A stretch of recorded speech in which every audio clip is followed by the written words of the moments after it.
हाम्रो स्क्रिनमा चाहिँ यो सिन्क्रोनस भन्ने समस्या देखाएमा चाहिँ के गर्ने सोलुसनको लागि हामी भिडियो हेरौँ।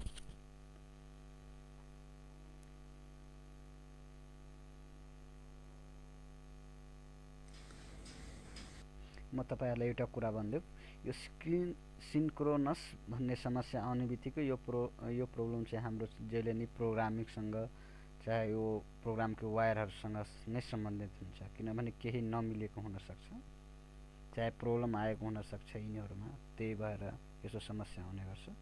यो भिडियोहरु यसमा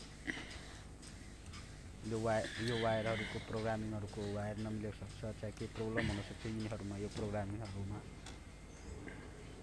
अनि मात्रै हामीले चाहिँ त्यस्तो समस्या आउने गर्दछ।